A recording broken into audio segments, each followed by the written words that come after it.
I'm now about to give you an hour-long talk in 18 minutes.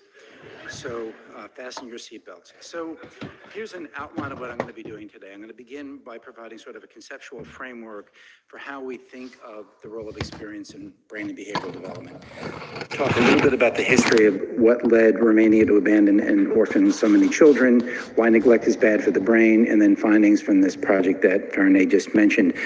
I'm going to focus today disproportionately on behavior, and tomorrow I'll turn my attention to brain and biology. So we need to begin with the premise that experience is really the engine that drives much of postnatal brain development, that some experiences are, or at least should be, universal to all members of the species. So for example, sensory input and caregiving, and these help ensure survival. Others may optimize development. So for example, it's one thing to have a caregiver who just simply feeds you. It's another to have a caregiver who is responsive to your needs and sensitive to your needs. Exposure to complex but age-appropriate language, age-appropriate cognitive stimulation. In many cases, both classes of experience have to occur during a narrow window of time, which we often refer to either as a sensitive period or a critical period, for development to proceed along a typical healthy developmental trajectory. Two additional points about experience, of course, is that it cuts both ways. This is a phrase that I, for years, attributed to Bill Greeno, and then Bill Greeno told me actually it was Jay McVicker-Hunt who talked about this. So that if a child is exposed to adverse experiences during this critical period of development, infection, maltreatment, lack of caregiving, or deprived of expectable experiences like nutrition or caregiving, then brain development can be undermined. And the second is that brain plasticity changes with age. In some domains, change is possible throughout the lifespan. For example, barring pathology, we'll all be capable of learning and memory throughout our lifespans. But on the other hand, there are other domains where change is limited to the first years. For example, vision and hearing. We don't learn to see better or to hear better. So in today's talk, what I'm going to focus on is what happens to the brain when there's a profound violation of the expectable environment during a critical period of development. Specifically, what happens to children who experience profound deprivation early in life. And then the second question is, can these deleterious effects of early deprivation be reversed? And if so, are there temporal constraints on doing so? So just by way of background, we know that neglect is the most common form of child maltreatment in the United States. That I was just trying to impress you with my PowerPoint skills. That 75% of all cases of maltreatment involve neglect.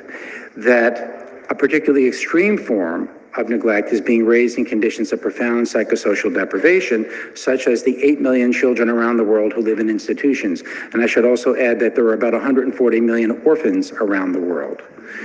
So through the gracious funding of the MacArthur Foundation, in the late 1990s, I was chairing a research network on early experience and brain development, and two members of the group, Charlie Zena and Nathan Fox, and I launched what is now known as the Bucharest Early Intervention Project, which continues to this day.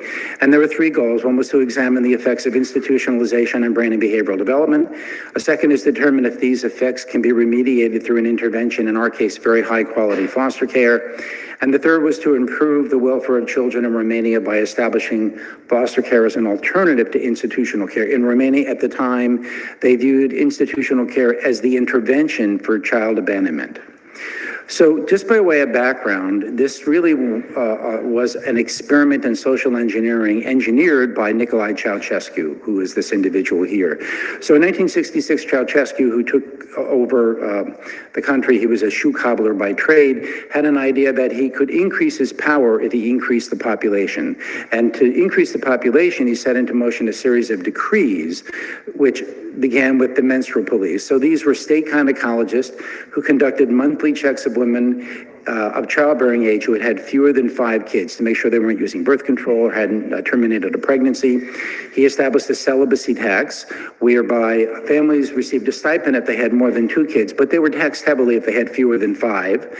And finally, he had outlawed all contraception and abortion.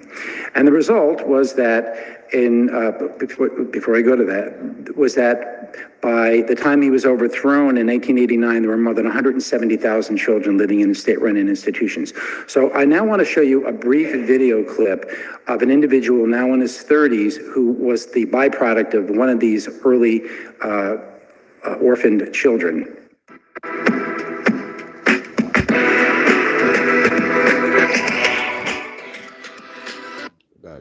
Imagine being able to solve any research challenge for any discovery in any orphaned children.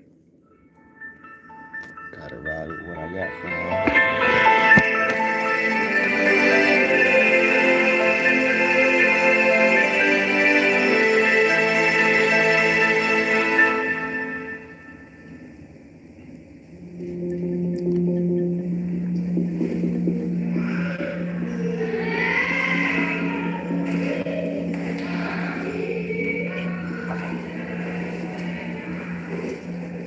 So in 1989, communism fell, and the world went to Romania to cover the fall of Ceausescu. There were some medias that actually found institutions that were never meant to be discovered by the public or the outside world. It left the world in shock that such conditions even existed.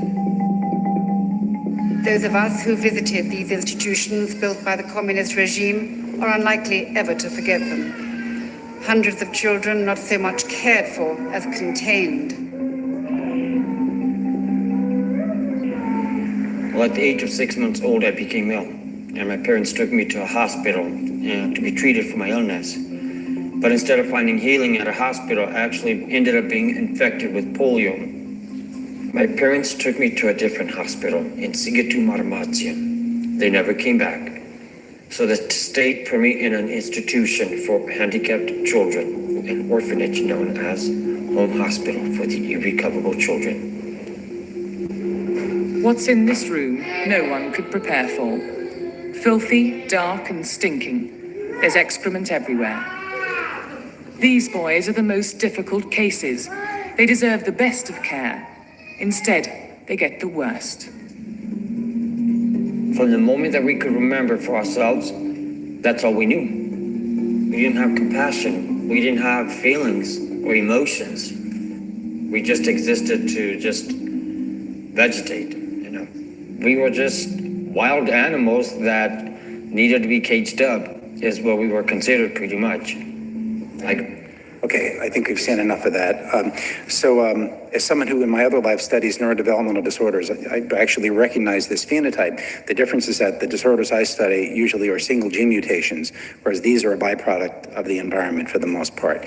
So we've known for decades that children reared in institutions are at a very high risk for a variety of cognitive, social, and behavioral problems, including disturbances in social relatedness and attachment, externalizing behavior problems, inattention hyperactivity, deficits in IQ and executive functions, and a syndrome that mimics autism, and then growth stunting. So here's an example of growth stunting. So I want you to be thinking if these are boys or girls and how old they are. So this is a 17-year-old girl, and this is a 14-year-old girl. And as a rule, children lose about a month of linear growth for every 1 month they spend in a highly deprived environment.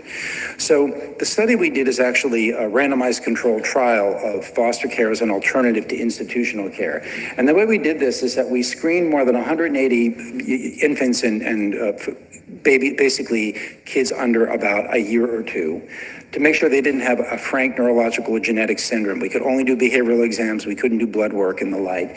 And of more than 180, we wound up at the 136 that we consider to be typically developing. Not easy to do when you're looking at babies who are 9, 10, or 11 months of age, but they look to be typically developing. And we also recruited a sample of 72 children in the community who had never been in an institution. They lived with their family.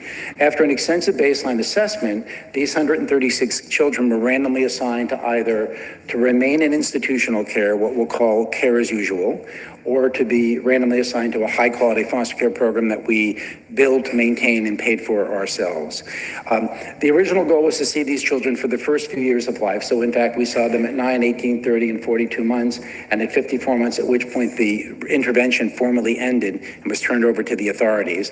And then we thought we would go a little bit longer, so I found funding at age 8, and we saw them then. And then I was tired of commuting to Romania, but then I found funding at age 12.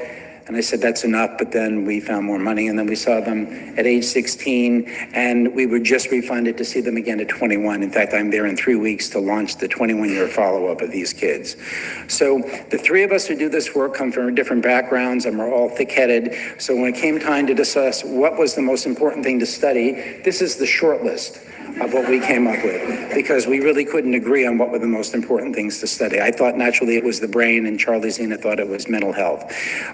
So I'm going to summarize just a small set of the findings because of time limits. And all the findings I'll talk about today, and for those of you here tomorrow, are based on what's called an intent to treat design. There are a lot of ethics involved in the study that I'm not going to talk about, but what this comes down to is that we fully expected over time the children in one group or the other would change group assignments. A classic example would be a child who was randomly assigned to the institutional group. The authorities decided that child should be reunited with their biological family, or that child should go into government foster care or be adopted. We had no say in this, we didn't interfere in this, but over time, children changed their group assignment. But and we all do it. You see a line, have no idea what it's for, but your brain is like, should I join it?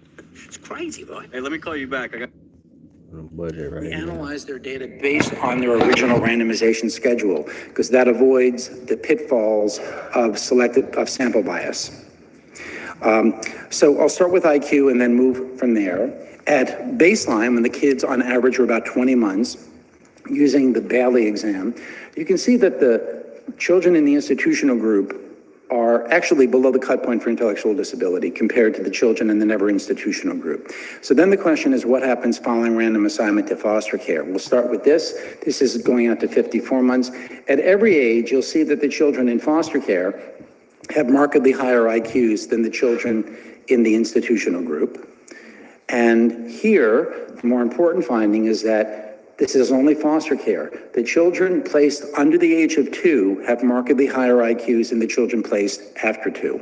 Even as late as 12 years of age, what we see is we still see an intervention effect. Here's full-scale IQ, never institutional group, foster care group, institutional group. And one thing to keep in mind is that this intervention was not designed as a cognitive stimulation program. It was designed to build relationships. So we didn't have any idea that IQ would benefit like this, but nevertheless, we continue to see this and we see no washout. Even through 16, where we're now going through the data, we still see an intervention effect. So young children living in institutions show reductions in IQs. Removal from institutional care and placement into high-quality foster care before 2 leads to a recovery, although not full recovery.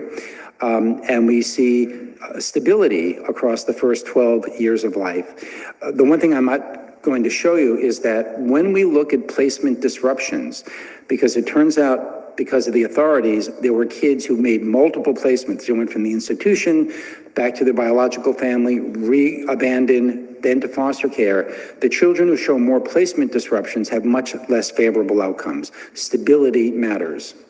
Turning now to attachment, the question now is, if you look back 50 years in this literature, what you often see are disturbances in attachment behavior. So this is the relationship a child has with a caregiver. And so we assume that these perturbations and attachments early in life could alter the trajectories of other aspects of social emotional development. So let me give you an example of this. This is what's called the strange situation. This is the manipulation where a child is in a room with a caregiver and maybe some toys, and then a stranger walks in the room. You see how the child behaves with the stranger. Then the caregiver leaves. You see how the child interacts with the stranger. Then the stranger leaves and is left alone. And then an adult comes back in the room and you see how they respond. So this is an 18-month-old, and I want you to watch what goes on. So right now, this is the phase where the child's been left alone with the toys.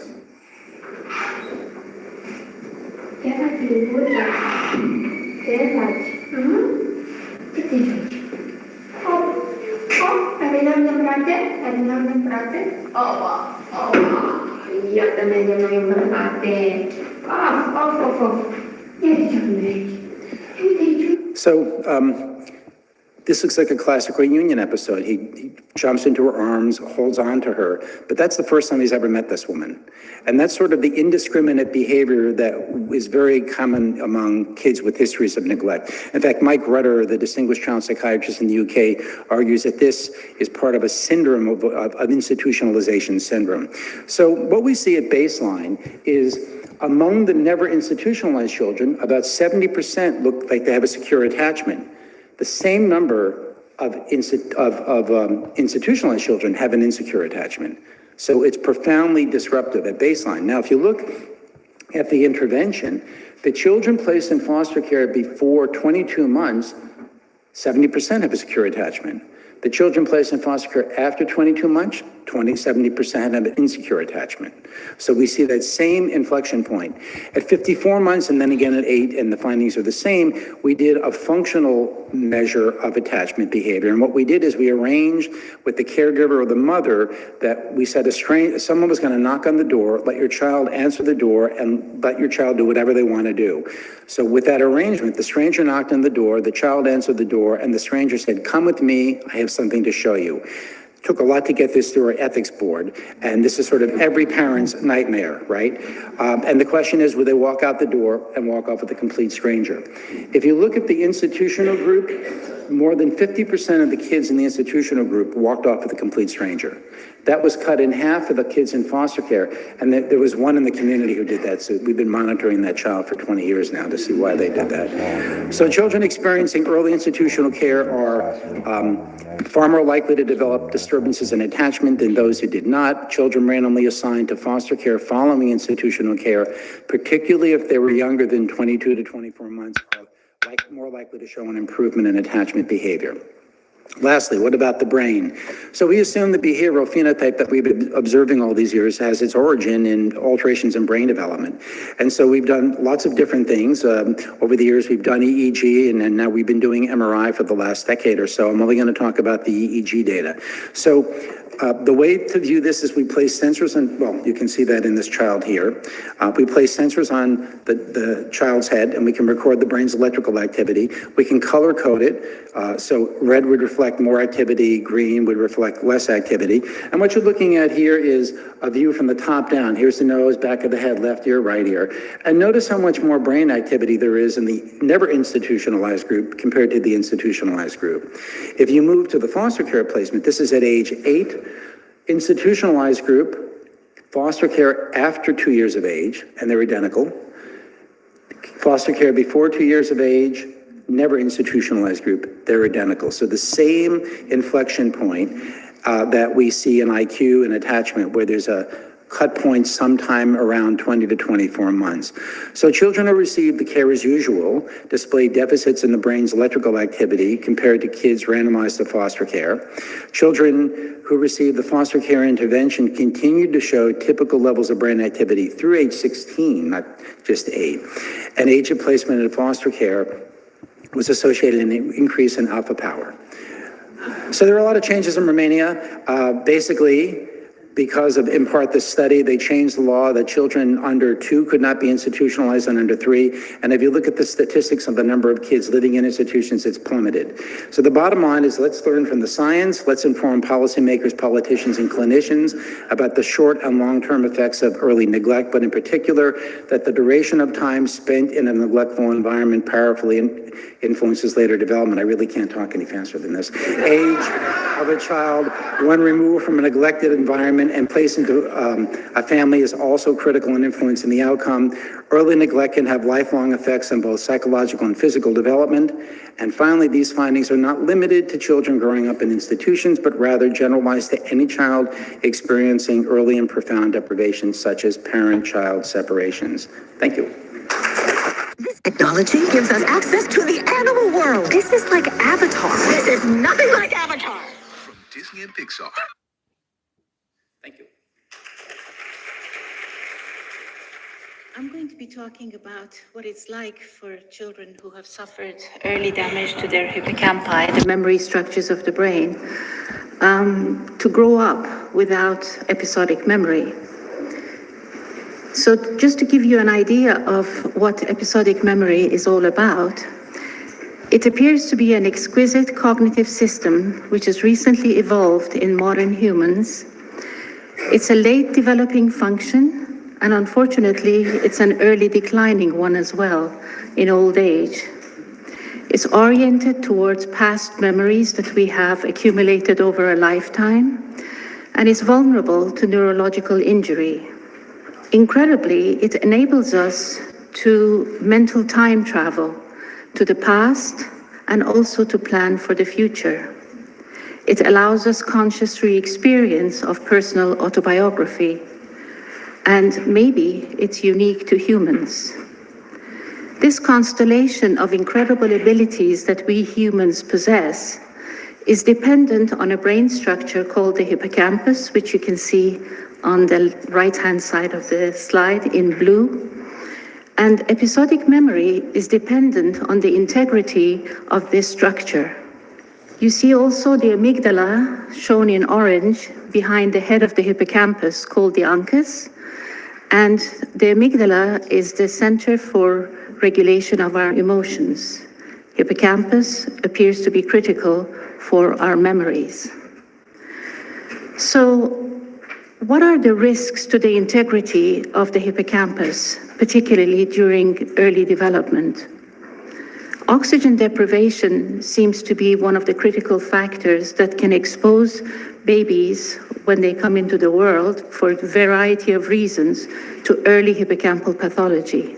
One type of risk is children who have congenital heart defects, and they require open heart surgery during the first days of life because of various anomalies of the heart that needs to be set right. Extreme prematurity seems to be another kind of risk factor because of the lung insufficiency. And also babies who have to be put on heart-lung machine in order to give time to the clinicians to treat them appears to be yet another risk factor. Whatever the etiology is, exposure to lack of oxygen appears to start a chain of reactions which is in a causal sequence.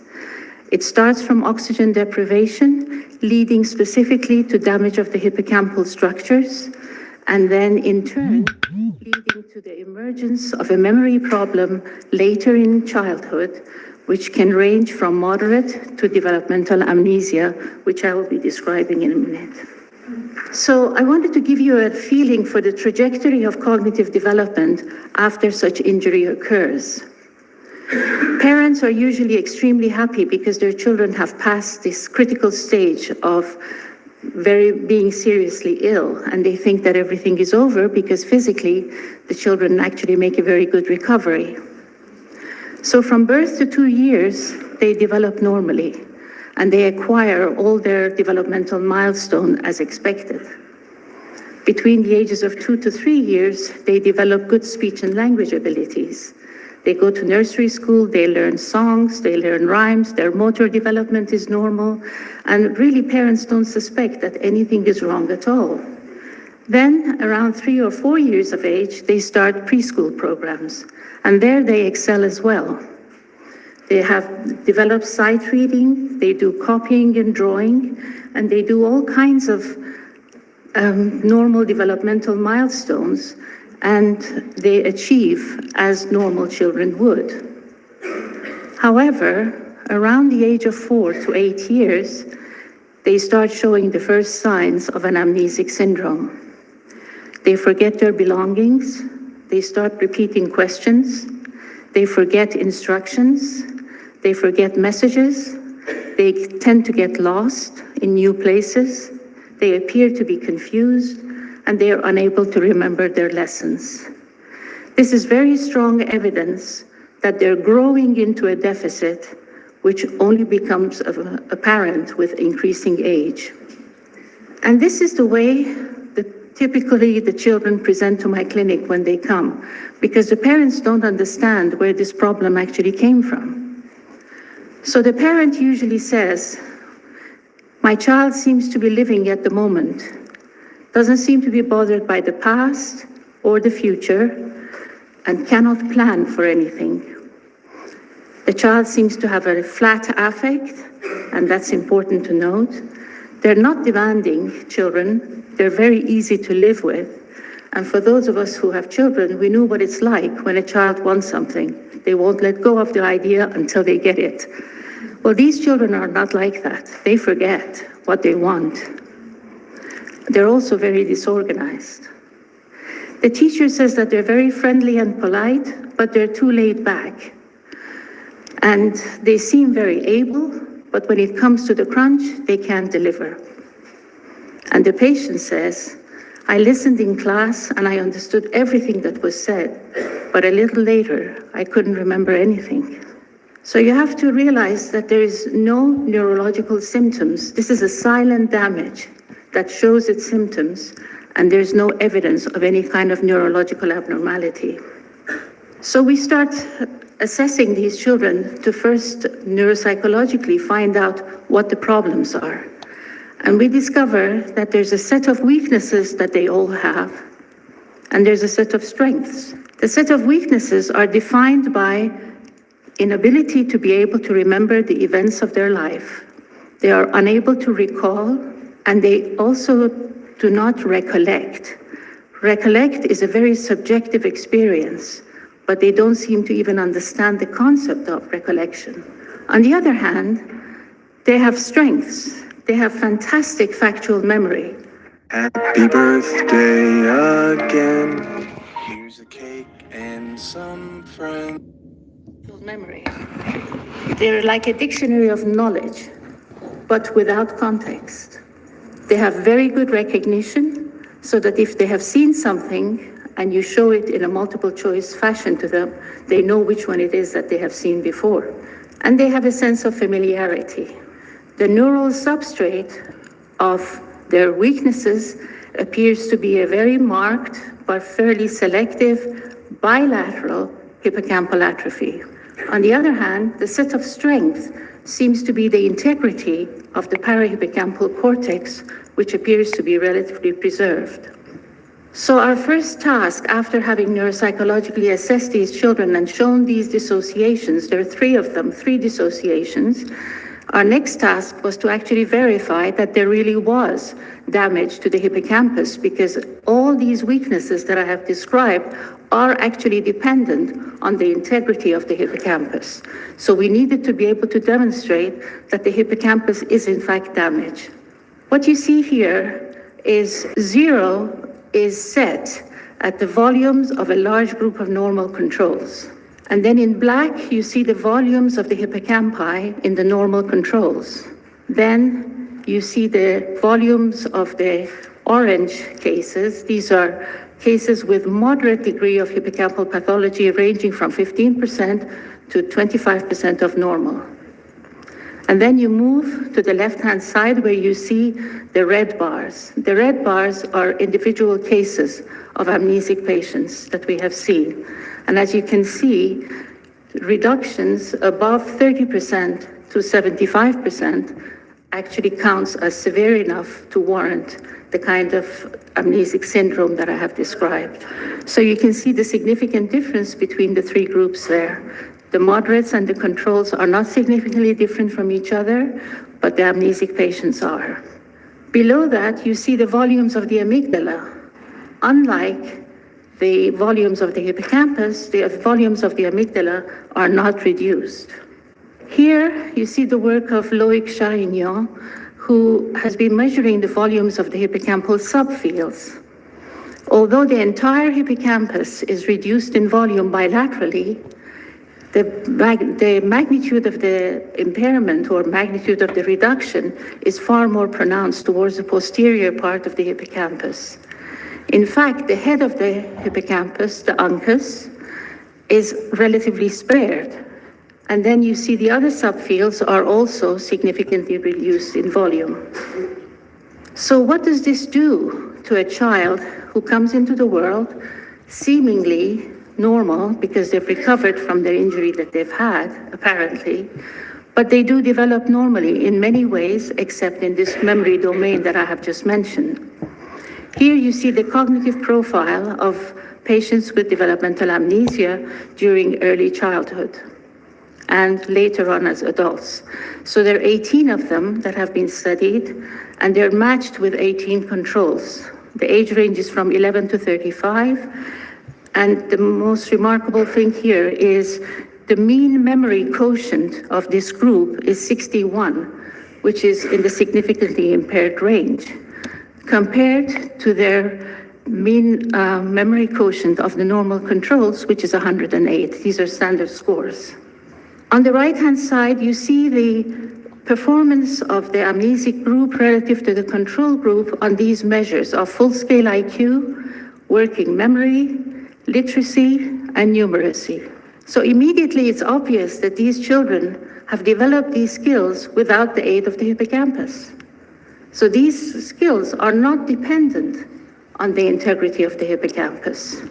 So what do they have problems with? Well, they have problems with episodic memory, and that is captured in this test, which actually asks for them to remember a name, a belonging, a route, a simple route, recalling a story, an appointment, pictures of faces, messages, etc. But when you look at their ability to be able to associate semantic items together or to remember vocabulary, they do extremely well as normal. So this is the first dissociation that we are able to see very easily in these patients. The second dissociation is an inability to be able to recall, but a very good ability to be able to recognize. This is tested through a paradigm that has been developed by Alan Badley and his colleagues, where he presents for recall verbal items such as remembering a name and a profession of individuals, 4 individuals actually, repeatedly presented for recall. And in the nonverbal domain, they're asked to copy shapes, simple shapes as you can see there, for nonverbal recall over 3 trials, and then they have to recall them. For recognition, they're given a very difficult test of verbal recognition, where a list of 24 words of names of individuals is presented to them, and then later on, they're given multiple choice for each of these items. That's for verbal recognition. And for nonverbal recognition, they're shown a list of 24 doors, and then later on, they're given 4 alternative choices of very similar doors, and they have to identify which one they had seen before. So if we look at the performance of the amnesic patients relative to controls, we see that for recognition, both verbal and nonverbal, they're actually doing very well compared to the controls. But there's a disproportionately reduced performance when it comes to recall, where they cannot recall the names and the professions of those individuals that they had seen, nor able to recall the shapes that they had learned. And this ability to recognize is not correlated with the volume of the hippocampus, as you can see on the right-hand side of the screen, but it is correlated significantly with the volume of the hippocampus for both verbal recall and nonverbal recall. So this is the second dissociation. Now we move to the third dissociation, which is actually very difficult to demonstrate. The reason is that recollection is a subjective experience. And if we ask the patients to recollect something, they don't even understand what the term means because they've never been able to do it. They don't even understand what recollection experience is like. But it is bringing mind to something that they have experienced before. So Emre Düzel, in collaboration with our group, tried to get a neurophysiological record of recollection. This is an EEG experiment, an evoked response experiment, whereby the patients were presented with a list of words, about 80 of them, and they had to judge each word and say whether they found it to be pleasant or unpleasant. And then later on, a test, they were given another list of 80 words mixed in with the words that they had seen before, and they had to judge whether it was a word that had been seen before or not. So it's a recognition paradigm, which they should be good at, but they have to recollect.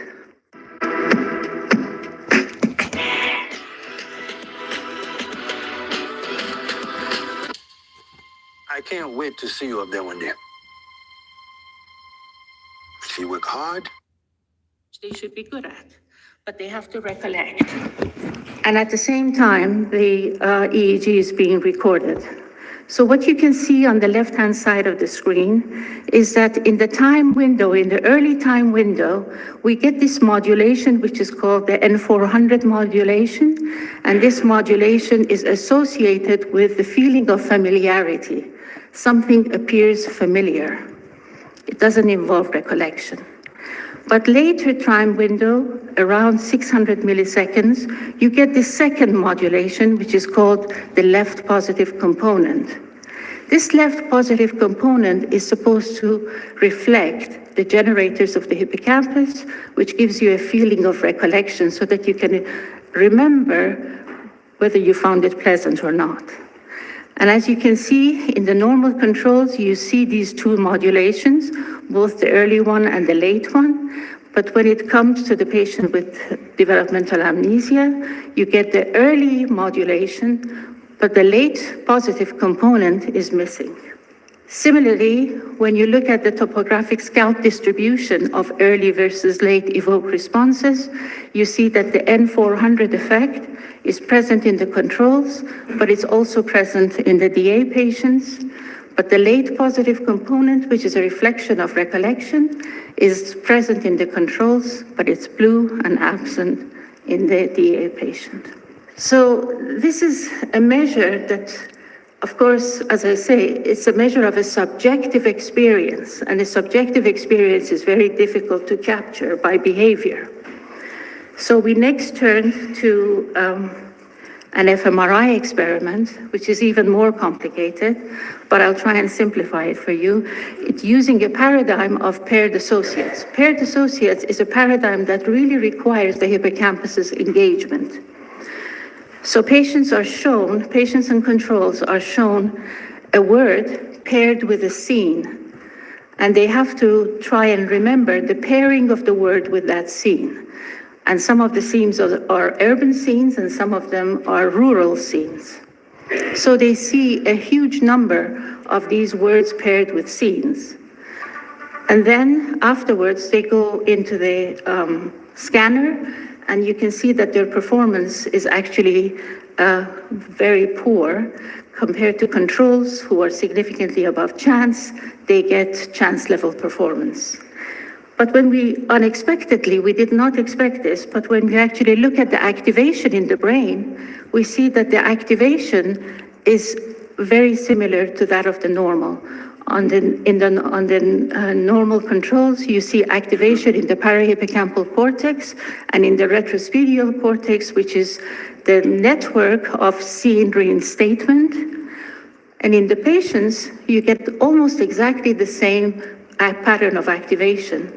However, their brain remembers, but they cannot remember the performance themselves, as indicated through the button pressing that they have to do. So I'll quickly go to the next one to summarize. So what are the memory processes in developmental amnesia then? We know that they can encode. We know that they can consolidate. We know that they can retrieve, but only through recognition and familiarity, not through the hippocampal dependent processes of recall and recollection. This then gives them the so-called deprivation, that they cannot really subjectively experience their autobiography. So what is autonoetic consciousness? It's the human ability to mentally traverse across time and be able to examine one's own thoughts and the sense of self that affects our behavior in the present, past, and future. Best captured by this passage from Teilhard de Chardin, where he says, in the passage of time, a state of collective human consciousness has been progressively evolved, which is inherited by each succeeding generation of conscious individuals, and to which each generation adds something. That seems to be a type of experience that patients with developmental amnesia do not possess. But I don't want to leave this giving you the impression that it's all negative. In fact, it's very uplifting, because I was having a conversation with one of our patients, and I was asking him whether his memory was a problem for him. And he said, no, my memory is not a problem for me, it's a problem for you. So I said, well, how come? Don't your friends get upset with you because you can't remember your appointments, you don't do the things that you've promised them to do? He says, no, on the contrary, my friends are very happy with me. I said, how come? He says, well, for one thing, I don't carry a grudge. So I thought, really, our memories are a gift, and we have to use it for the power of good. Thank you very much for your attention. Felicidades, pa. Un clásico. Relax, pa. Al contar mis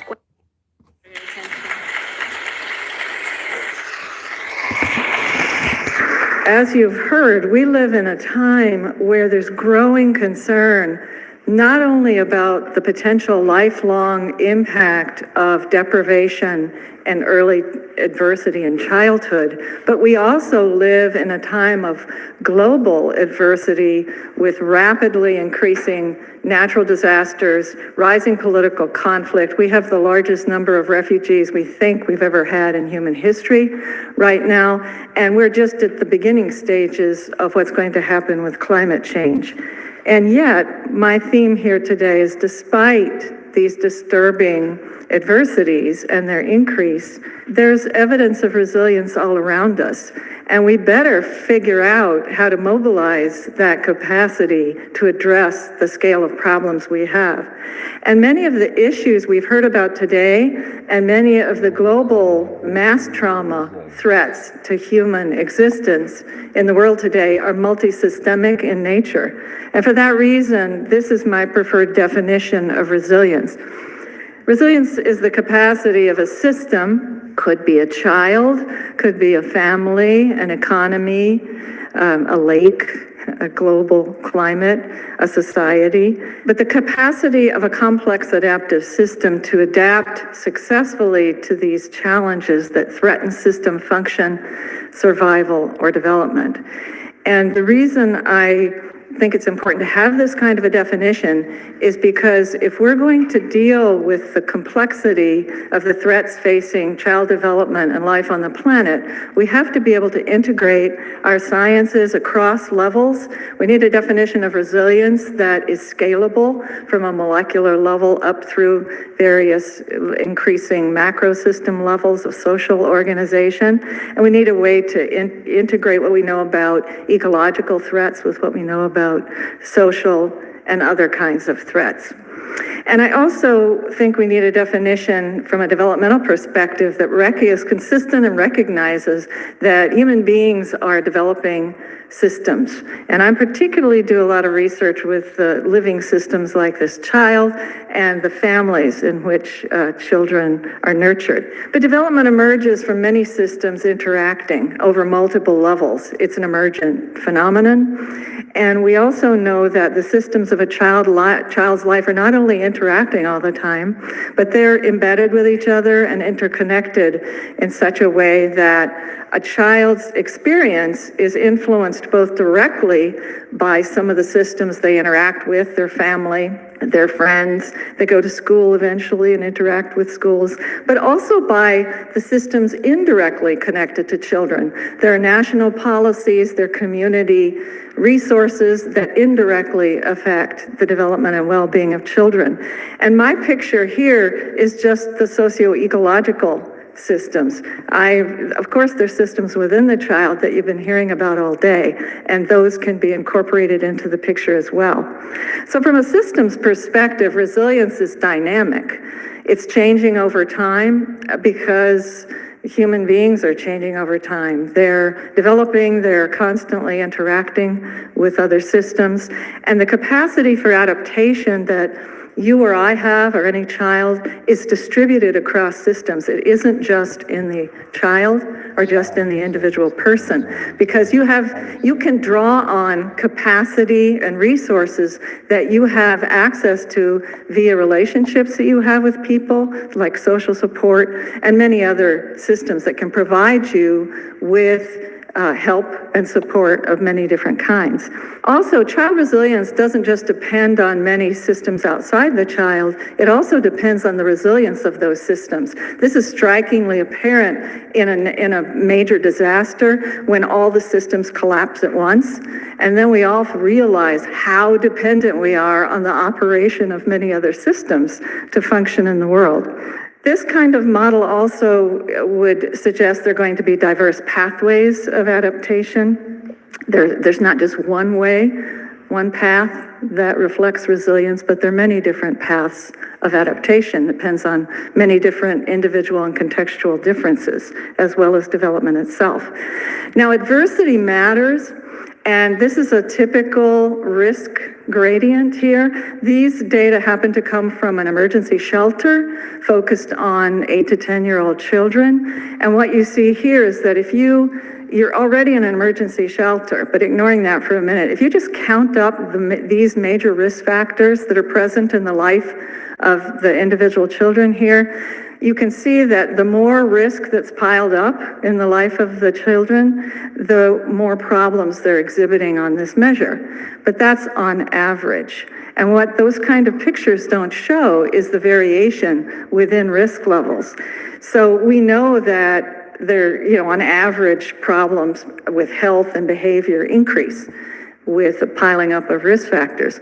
But we also see a lot of variation, and the resilience investigators from the very beginning were fascinated by trying to understand the people represented by the white spots here, the people that are doing okay or doing very well, even though they have been exposed to a lot of risk factors. How do we account for that? Here's a different kind of risk gradient. This one is longitudinal. These are growth curves. These are based on all the reading achievement data in the Minneapolis public schools over a 5-year window of time where the kids were tested every fall, which they data here. And we've divided the children into 4 groups to illustrate a continuum of risk. The solid line there in the middle is your norm reference point. This test is designed for growth, so it's measuring increases over time. And what you're looking at in the solid line is around the 50th percentile expected growth. The bottom group are kids who've experienced homelessness at some time during the whole window of this period of the study.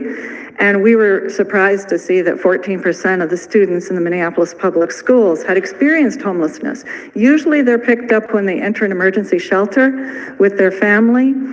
But there's other ways. Sometimes people, are doubled up or living on the street or something like that. But these kids are pulled out first. So they've experienced a homelessness. It doesn't really matter a whole lot when it was. This is an indicator of high risk. And you can see here, their reading achievement in the 3rd grade starts around the 12th percentile on average, and their achievement is significantly lower than kids who are qualified for free meals, who are living in poverty, but have not experienced homelessness.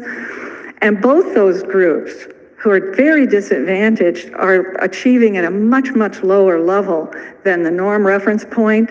And then if you look at the top group, those are kids who have not experienced free meals or homelessness. That's the only way that they're low risk. But they start off at the 75th percentile on reading achievement and stay there. What you're looking at here is the extraordinary achievement disparities that many cities are worried about, and we are particularly concerned about in Minneapolis because we have very high achievement overall in our state, but horrible achievement disparities. And this is a huge issue. We're talking about, between that top group and the bottom group, a 4-year difference in achievement. It's a huge gap. But that's not the whole story here again. If you take the bottom group and now look at them as individuals, at their individual growth curves, you see this scatter plot here, the famous spaghetti plot where you cannot make out any individual. However, you just have to believe me when I tell you that we're looking at a 5 standard deviation range here. What hits you when you see it this way is the variation, and about 45% of the kids in this group are doing okay, meaning average or better, on both reading and math throughout the entire period. And those kids clearly have a different situation or different resources than the kids who are achieving at the first percentile along the way. And these kind of data beg the question, what accounts for this? What makes a difference? Because we'd like to know what makes a difference so we can make progress on addressing these kind of disparities. So there's been a lot of research on this topic. School district data sets can be great, but they don't have as many of the protective factors of interest to people like me as I'd like. So you have to do some other kinds of studies. In these data, we do know that attendance matters. It turns out that homeless kids don't attend school as often. They miss a lot of school, and that does affect reading scores. And it also turns out that a 1-minute reading test in first grade predicts both the intercept and the growth here in these growth curves. So where you start off does matter. So there's been decades of research on resilience, and what I've highlighted in this slide is some of the most common protective factors that have been observed in many different kinds of studies. What's striking is that despite all the different types of adversities that have been studied, ranging from war experiences and being a child soldier to divorce or child maltreatment in the home, that a small number of protective factors keep turning up in many different kinds of studies. And this led me in this book and other places to describe the short list. What I mean by that, these are the most salient protective factors that stand out in this literature. And on the right side, I've listed what I would think would be implicated as the adaptive systems that account for those things on the short list. And I would argue that we've heard about some of these today, but these are probably the human legacy of both biological and sociocultural evolution. That's why they're so pervasive in different situations and cultures around the world. Another interesting thing I wanted to show you about what we've learned about resilience is that in the history of the science, the study of individual child resilience proceeded almost entirely separately, surprisingly enough, from the study of family resilience at the family system level. The different group of researchers, they hardly ever interacted. And now they're beginning to put their story together. And what I did in this article was just take the two literatures and line up the protective factors that are frequently described. And they show, I think, very striking parallels across different kinds of factors. And I don't think that's coincidental. I think we're looking at either systems that are constantly interacting, so they're part of larger systems, or they've co-evolved, but you can tell me what you think later. There are a lot of roots of resilience in early childhood, and there's great summaries on that literature of why early childhood is so important, and I'll let you, this website here, the Encyclopedia of Early Childhood Development, has a lot of information on that topic as well as resilience. But what we've learned is that families matter in multiple ways, and what we've heard a lot about today underscores decades of evidence that either the absence or loss of caring parents or the presence of harsh, neglecting care, especially in early childhood, threatens and can have life-altering consequences for human development that lasts throughout a whole lifetime, and possibly now even into the next generation. TurboTax locations are now open in your neighborhood. So, hand off your taxes to an expert. And possibly now even into the next generation. Adversity in early childhood around, losing the quality of care or not having it creates a kind of double jeopardy for kids in early childhood, because not only do they currently lack protection, but the absence of good quality care undermines the development of many domains of competence and compromises future resilience of children. And we know that interventions that improve parenting, many different kinds of interventions that focus on boosting up parenting, whether it's foster parents, natural parents, or adopting parents, promote positive development. It seems to be a very powerful protective systems. And in some cases, you get cascading effects, and we need to know more about when we do and when we don't. Here's some data from research in shelters, where I've done a lot of research over the years locally in Minnesota, showing the moderating effect of parenting quality on child adversity. These are young children, like 4 to 6-year-olds, whose families are staying in shelters, very high-risk group. And what you can see here, different kinds, we've used different strategies of measuring parenting. On the right, you have an outcome of academic functioning, how well the child is functioning in terms of achievement and academic things. And you can see here, there's both a main effect for good parenting quality and a protective effect. So good parenting always is associated with better academic achievement, but in high-risk situations, it's even more important, so you get an additional effect.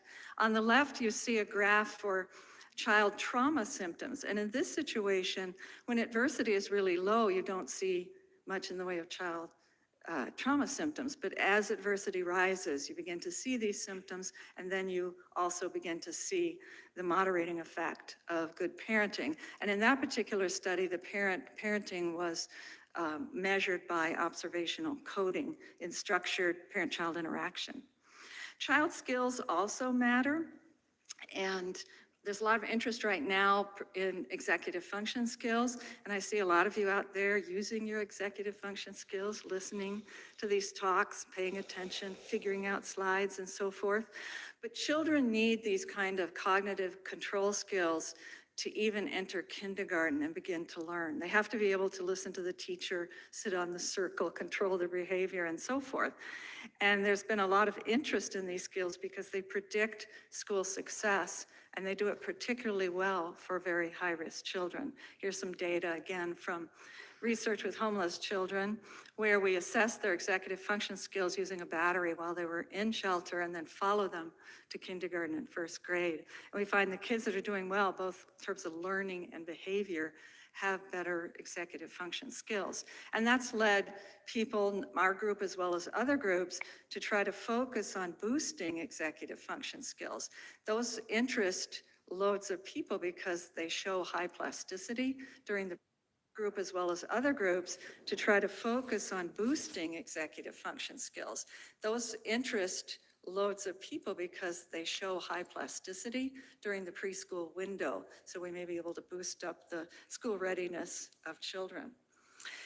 Education also matters, and schools have a lot of the same features and characteristics of healthy, effective families. And I won't dwell on that. We can talk about it later if you like. And communities also matter. There's less research on the ways in which effective communities bolster resilience in the families and children that live within those communities, but there's a lot of interest in that right now to try to understand how that works. And there are important protective systems at other levels, both within the individual at the neurobiological levels. And there's also a lot of interest in the capacity that's embedded in the great religions and many cultural systems around the world. And I didn't have time to do that here, but those also line up with the short list. So children never could wait on scientists to figure it all out. If you have a child in your office or a refugee camp, you have to act based on what you know. And so as the science developed, people have tried to translate what there is knowledge from resilience basic science and intervention research into practice. And this general process has had a transformative effect on practice and shifted the focus to away from just risk and vulnerabilities to protective processes and the idea of building capacity at multiple levels. So I want to close by saying that there's evidence of resilience all around us, that what I think of as ordinary human adaptive systems, nothing rare and extraordinary about it, but these ordinary adaptive systems are very powerful. Resilience can be nurtured and promoted. And the resilience in children depends on the resilience of many interconnected systems, and particularly on the supports that are embedded in their proximal systems of families and communities. We can build resilience in early childhood programs. And it's important that we focus on that based on what we've heard today and based on a lot of other evidence that there's a very high return on investing in early childhood because there are multiple cascading effects across levels and across domains. And I'll just close by showing this picture. I offer a MOOC on Coursera on the topic of resilience in children from a global perspective, and it's fun to have people join into the discussion forums on that MOOC. Thank you for your executive function here.